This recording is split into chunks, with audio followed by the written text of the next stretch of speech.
Welcome to Below the Line, where we talk about working in Hollywood from the crew perspective. My name is Skid. I'm a former assistant director and your host. We're getting to the end of our Oscar coverage, and today we're talking about makeup and hairstyling. Once again, my guests are returning from last year. Angela Nogaro, you're a makeup artist with more than 30 years in the business. Welcome back to the show. Thank you. Thanks for having me. Yvonne De Patis-Kupka, you're a hairstylist with more than 30 years of movie experience as well. Also great to see you. Thanks, Skid. Good to see you. Now, before we break down the nominees, let's take a minute to talk about the awards themselves. Last year, we talked about the need to separate hair and makeup into separate categories. That hasn't happened. No, it has not. Still. So it's a conversation we still need to have. Has there been any progress on that front over the year? There have been changes in the awards this year. Another, like sound, they merged into a single category, which I had talked about with those folks last year, and makes a lot of sense. So there's room for change, but this issue doesn't seem to be getting a lot of traction. Nope, it still has not. And somebody said, well, there's more hairdressers. And I go, yeah, but nothing happened. They may have conversations. I'm not over there in the Academy meetings, but nothing has happened, nor has it been brought to the front, nor has any voting or anything happened pertaining to making a category for the hairdressers, hairstylists in the business. And for folks who are not aware, it's generally the makeup artists that are nominated as the lead, and they say who to bring along as their team. It's not recognized always that there's even a hair person in the group at all. Is that an accurate summary? That is right. It is all at the behest of the makeup artist to decide still who comes and who goes to the party. Yvonne, have they ever launched like a full-on campaign, like a full petition to have something changed? I mean, it seems to be that right now in the court of public opinion, if we actually made something move forward, in terms of a petition. He who screams the loudest is going to get some attention. And because I'm working right now, I've gone to the local with 4 top hairstylists, and this was over 18 years ago, to a union meeting to get our union members behind the hairstylists to go as a group, because when you have a larger amount of people, you get more traction than just 4 or 5 people. So I went to the union with Candy Walken, with Josie Normand, with Norma Lee, and one other person right now I can't remember, but we went to the local to present this to them, and the response blew my mind. First of all, they were like, well, we don't want to give up, and it was from makeup artists, not necessarily you, of course, because you're behind all of this, but there were many makeup artists that just felt that they should still be in charge because they're holding on to rules and regulations in a constitution that was created in 1939 by all men makeup artists. And we are now at 2021. We got diversity. We got all this stuff going on, and we're still sitting in this thing. And also, the other part of that puzzle, which is another major part that we addressed at the local, was parity. And that I won't do a show if makeup is making $5 more an hour than me. So I always have favored nations. If they don't want to do that, then I won't do it, because it's just not right, because we are a team. And Angela, you know that we're a team. We work together. If you do, again, the same story. If you do a beautiful makeup, a period makeup, and I come in and do a shitty 2009 hairdo, it's not going to work. So the costume and the makeup are for nothing because the hair is not finishing off the picture. This is one of the perfect examples of the hashtag Me Too hypocrisy. Yeah. Because all of the hairdressers historically were women. And all of the makeup artists were men, and now we're union, Robert, in case you don't know this. And so the makeup artists make more money, and they have never brought us up to even. Yeah. So and it's still a thing. Why should we give up what we earned? No, you didn't earn it. It's just automatic because they set it up in the contract that each year the money goes up a percentage, and theirs just keeps going like this. And we're just still down here trying to get there, which is why favored nations, I will not do a show if they want to pay me less. And most smart producers know that they can't get away with that anymore. And so they know that if they want anybody in the hair department worth their salt, Right. they have to pay them the right amount of money. But there are many that still do that. But And it's just, it needs to be on the books. We need to have parity at this point on the books, not just by somebody who's morally, doing the right thing. We need to have it so it's mandated that this is the right thing. Uh-huh. So these are one of our complaints still. Still. So it's pretty clear that the Academy Awards having this single category and the way that folks are nominated for it is a remnant of this biased behavior in the industry overall. Oh, yeah. Still. Well, fingers crossed. We'll keep advocating, keep bringing it up year to year, and hopefully one of these times we'll get to have you both on for 2 episodes rather than just the single one. And I think I'm going to, after we finish our shows, I'll call you and we should plan something to start communicating about this a little bit bigger. We're big mouths, you and I, so we could organize this. This is true. I look forward to hearing more about it, ladies. For now, then, let's turn our attention to the nominees for 2020. We'll discuss them in alphabetical order, and this is a spoiler warning for listeners. First up, Emma, Maurice Langen, Laura Allen, and Claudia Stoltz. What do you guys think of Emma? First of all, I like the hair on Emma. I thought there was a lot of fun things, but it ain't no Bridgerton, but that's okay. I just don't, I'm not sure why it's in there, other than that it's a period piece and they like to recognize period pieces. I really don't understand why Emma's in the mix of all of it, because there were other projects that could have gone in there, and there's another movie completely left out that I watched, Charlie Kaufman, which was such a study in characters, and it was remarkable to me, and it was so subtle. But because the Academy likes to recognize grand period things, some of the subtler things don't get nominated either. And there's subtlety in some of the work that takes a lot of work to get, and it goes unnoticed because it seems like they just brushed their hair, or they just put some pale lipstick or whatever. But there's more work to everything than is in a period piece. There's still work in simple pieces. So, and I felt like in Emma I have nothing to comment on, because in terms of makeup, there was basically nothing. So I watched the entire movie. Besides one small bloody nose, there's nothing going on really in terms of makeup that either made a character or took away from a character. Because even if it's not per se, we're not talking Kardashian makeup, we're still talking about creating a character. And in terms of even that, there was nothing.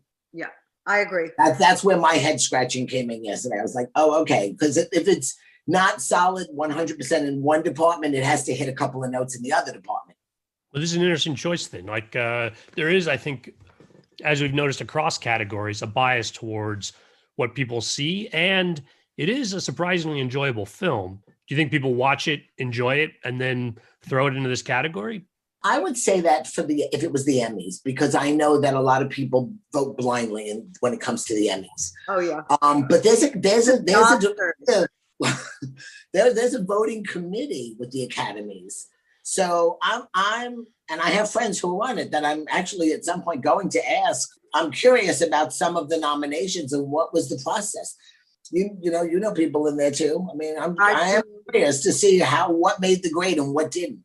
I'm a little baffled. The best part, I mean, it was a cute movie. I mean, it can't not be, because it's all about all that silly English love stuff and everything. But the best part of it was basically costumes. Makeup and hair was just, it was just regular. It wasn't even fantabulous.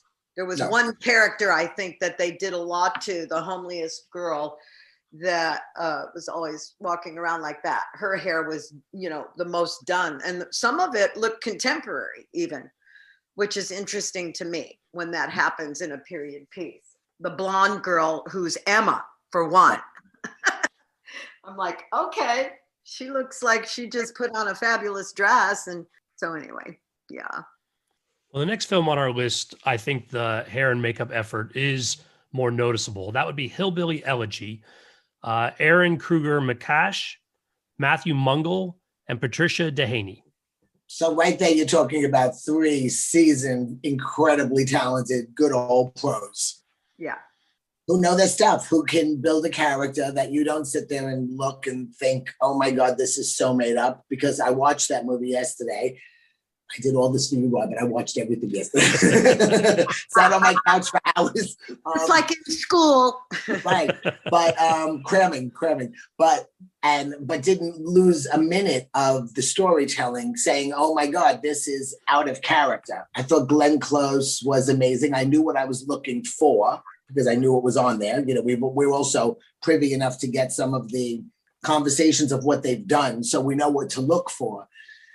And really, all of it was beautiful. It's really clean characters. It's, you know, you're not looking at anything. It takes you, it facilitates, what I always like to say is it facilitates the storytelling. Yeah. Because you don't get lost looking at the, you know, whatever. Oh my God, they did that or whatever. It is beautiful and it's very well done. Very, very well done. And like you said, they're all 3 seasoned pros who know their stuff and go in and create a character and go right to it. Glenn was still, you could still see Glenn in there, but it was really, really incredible that basically in the story she got lost and she was Mima. Was Mima, which was great. And the other part of it was, I have to, when I'm watching some of these films, because it was so depressing. I mean, it's so depressing. That's a story that's still going on. Even in Pacoima, you don't have to go to the South. You know, this story is going on, these family stories. And to watch them, and even Amy, I mean, her character, what they did with her was really kind of amazing.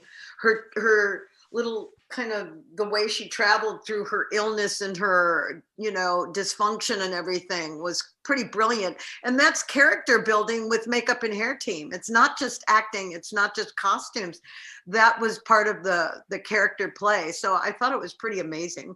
I have to say, you know, and this is going to sound strange, but I'm always, every time I see a film that she's in that she actually has to act, because she did a lot of those children fantasy, you know, princessy things at the beginning of her career, I'm always astonished that she can act. It always sort of takes me back to say, oh, right, Amy, you know. A really good actress. She actually can deliver. Yeah, she delivers every time. Yeah. So, that was an interesting one.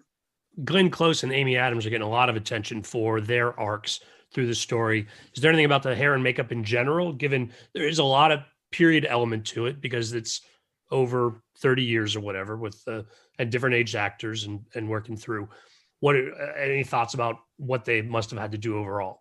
Well, it's pretty seamless what they did because you didn't notice anything. It just kind of, you just went along on the ride because it was so well done.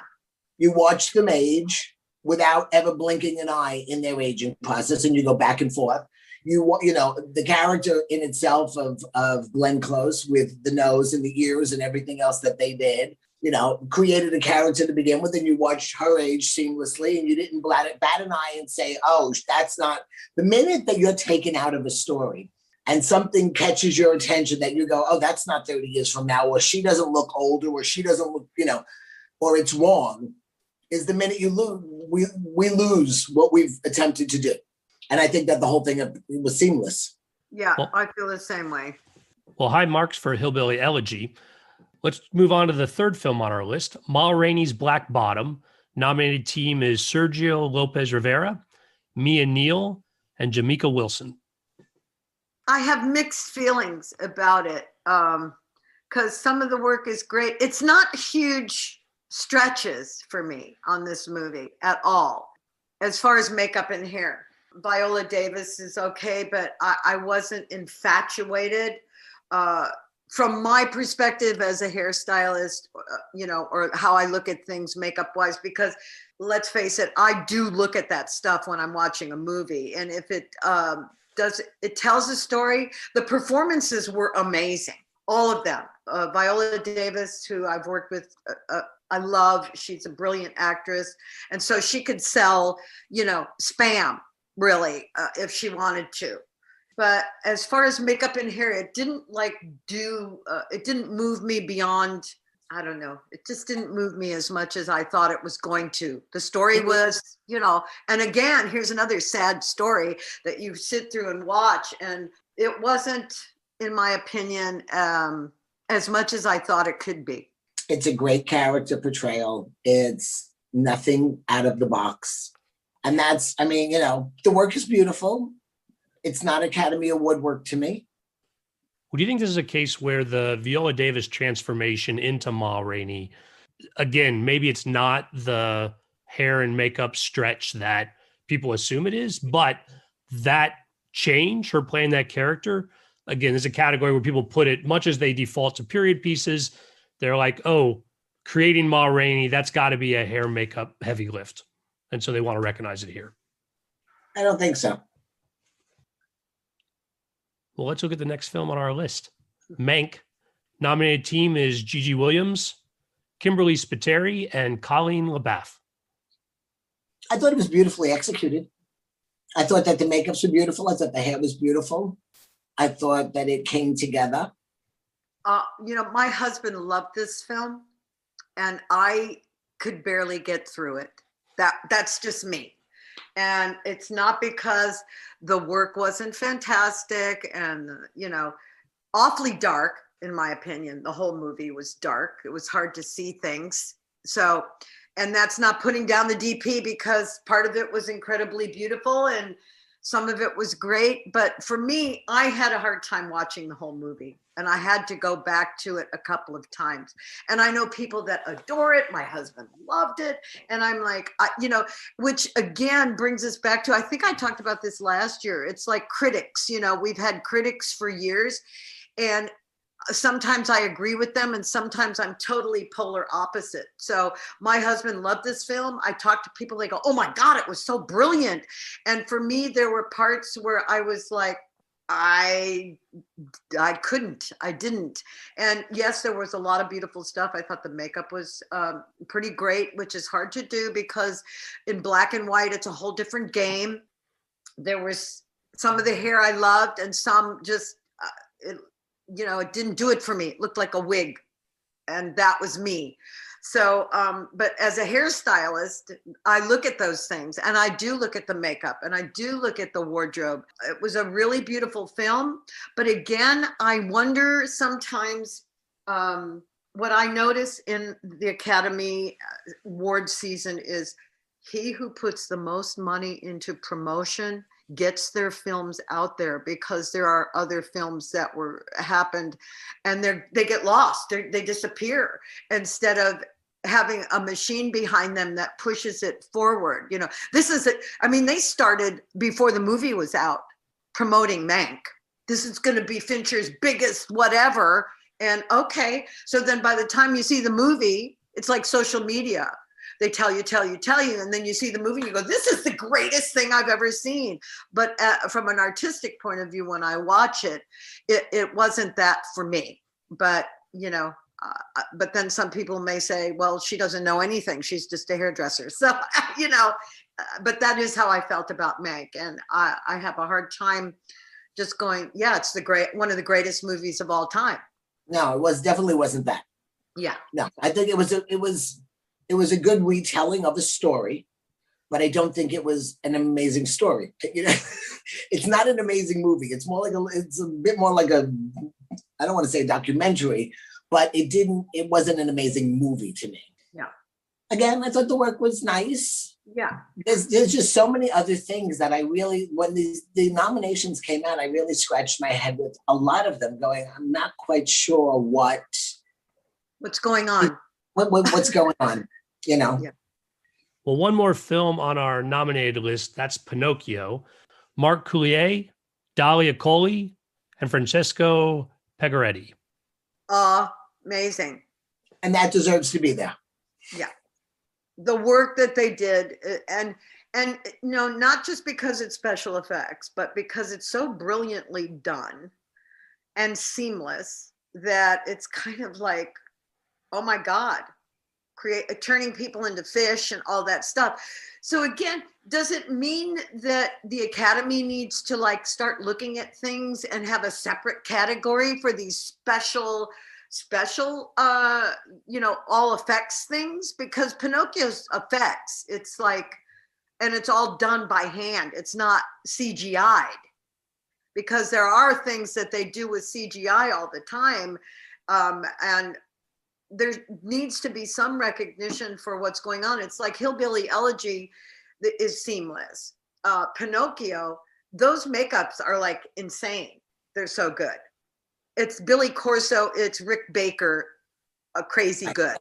It's crazy good. It's and, crazy good. We don't want to see the same people win awards every year, but if their work is that phenomenal, you kind of go, wow, this is pretty phenomenal. They at least deserve to be in the category. Do you know what I mean? Yeah. So I think that Yvonne and I are on the same page, that we think that's the movie that should walk away with this award. Whether or not that happens is left to be seen, but that work is truly outstanding. It's just transformative. And I do agree with you. I mean, there, as there needs to be another category for hair, there needs to be a separate category, because anybody who just does a beautiful character makeup will never be able to compete with these effects movies. That's and they're all but also character makeups, there's a lot that goes into it, but it doesn't look like it. Right. It doesn't present itself as a, oh my God, they put noses and everything, and it was so good on Glenn Close. Oh my God, it's so brilliant. And then you have somebody doing just a mellow movie of characters and their character studies, but it doesn't present itself as like a phenomenal deal. And they're also Oscar worthy for that. So it's kind of, it has to go back to, we're going to circle back around to what is going on in that room, and how do they make their decisions, and what are their rules, and what is their parameters of deciding.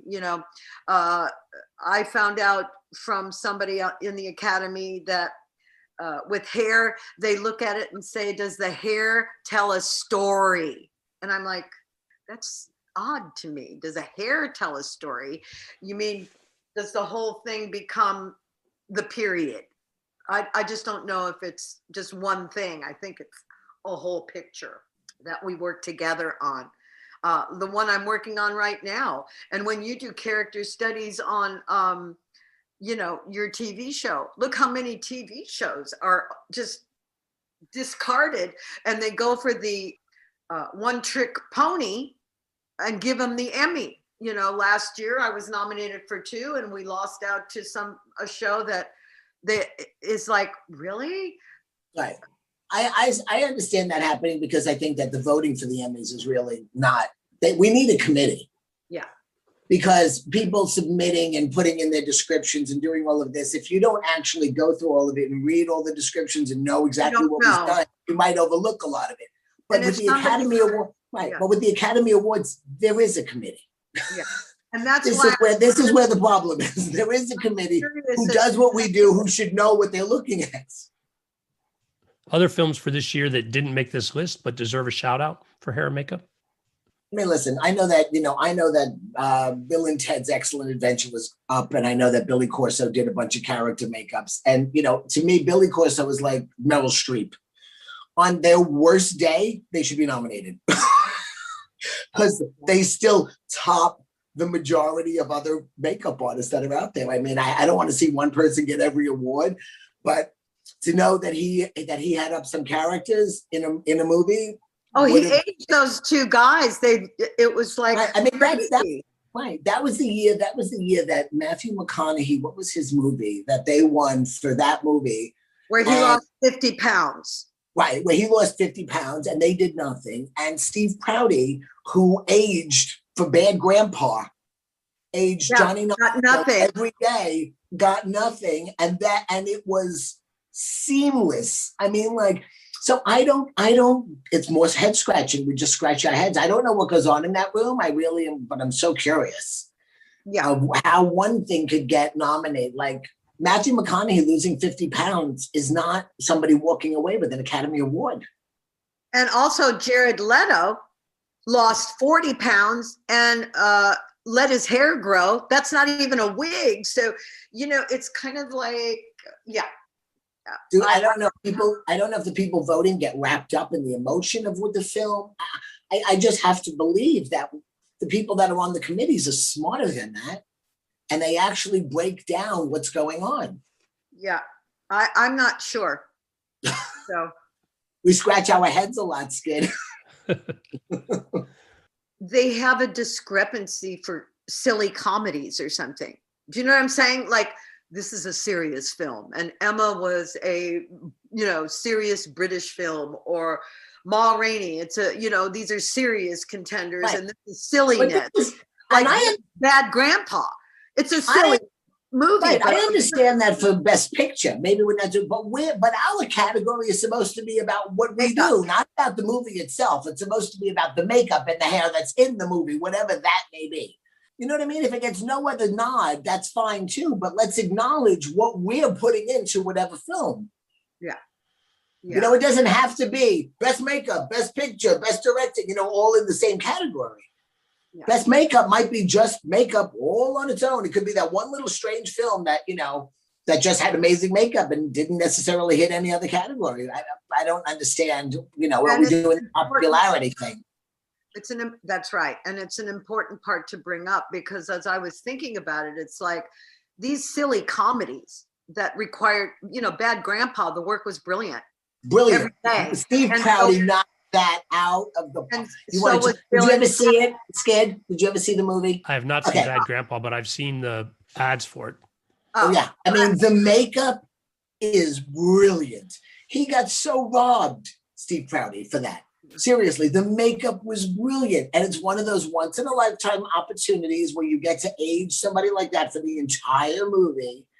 And you know what I mean? And shine like that. It was beautiful. Some of the best makeups and hair movies that never got noticed. Right. And that's an interesting point too. That might be another podcast to talk about, because there's a lot of them that have been like, what? And they don't even get acknowledged. Right. It's the moment. Sometimes it's the momentum of the film that everybody is running on, not necessarily breaking it down and looking at what we do and what our contribution is, Oh yeah. I wish I remembered who was on the top 10 list before they got cut down into the 5 nominees. Do you know that? Do you know who it is? Let me look. Yvonne's looking. Because I know we walked in with 10 contenders, I think. Yeah. And then we went down to the nominees. And I have to be honest. I actually feel bad for whoever wins this year, as I did last year. It's like you don't strive it's like the Olympics. Strive your entire life to get somewhere, and in the middle of a pandemic, you're getting your award on a Zoom call. I did my Emmy party at home with my family.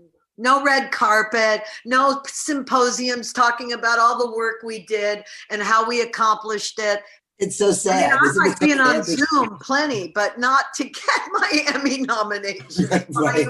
Finally, it only took 30 years to get the nomination.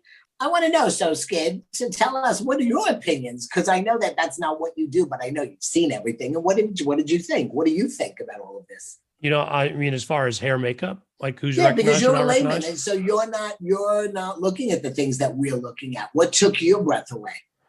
On the hair makeup side, I don't catch a lot of what is going on with that, to be honest. And so talking to you guys helps enlighten me about what does catch attention and what doesn't. I go back and look for purposes of our discussion to see if certain details stand out. But on a lot of level, I don't know. My favorite films this year, one was Sound of Metal, which is getting a lot of attention in other categories. Loved it.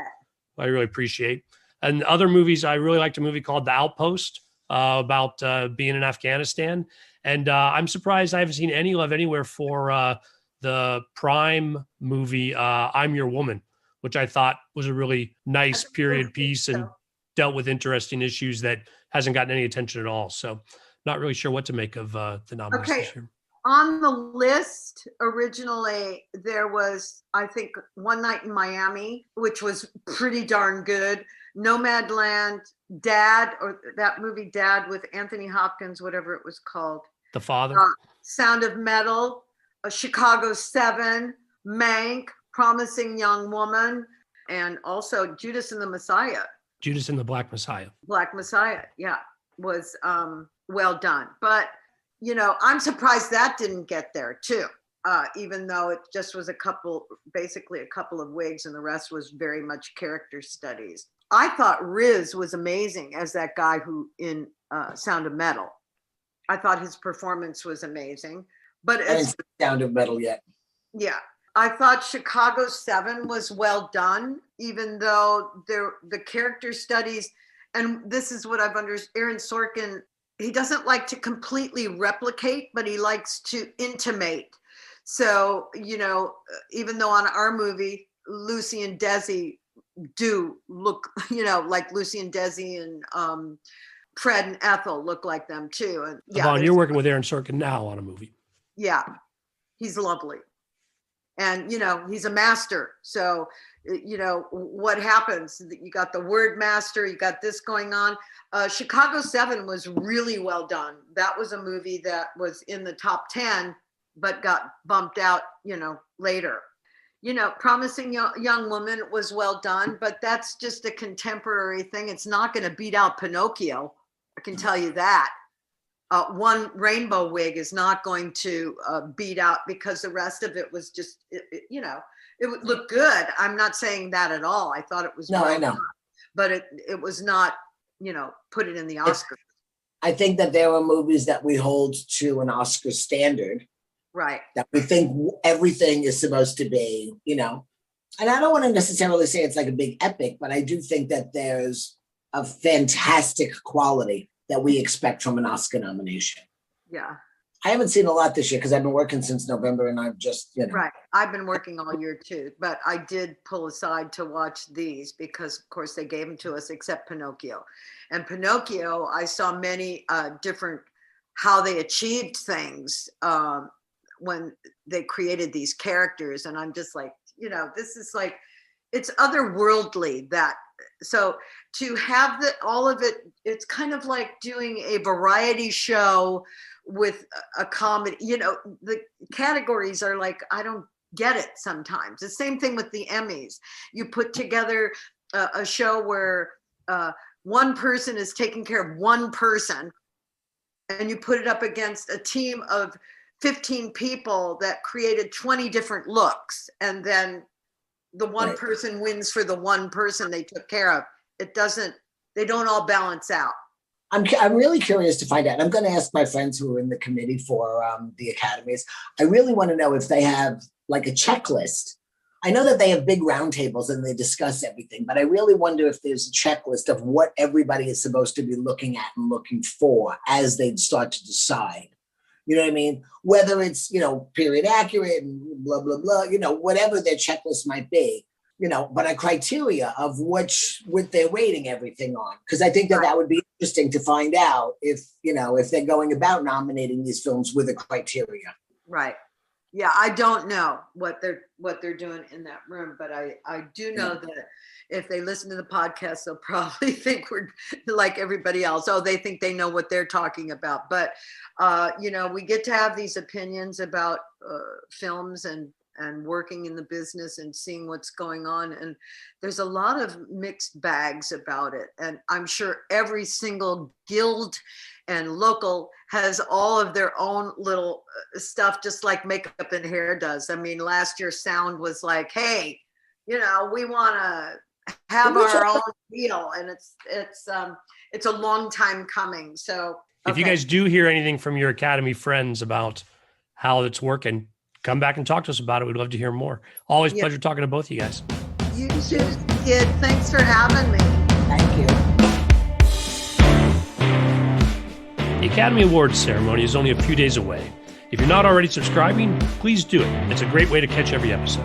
If you've got feedback, you can send email comments to skid, S-K-I-D, at belowtheline.biz. That's B-I-Z. Please rate us wherever you get your podcasts. It helps us reach new listeners. And new listeners, check out our website, belowtheline.biz, where there's 75 episodes available. At some point, I'm sure we've talked about something you've seen. If you're on Facebook, you can find photos and other behind-the-scenes materials at Podcast Below the Line. And finally, you can follow the podcast on Twitter and Instagram. It's at Podbo with a line. Thanks to Curtis Five for our music and John Wan for our logo. The logo is available on t-shirts, mugs, and stickers at redbubble.com. Once again, thanks for listening. Be safe out there.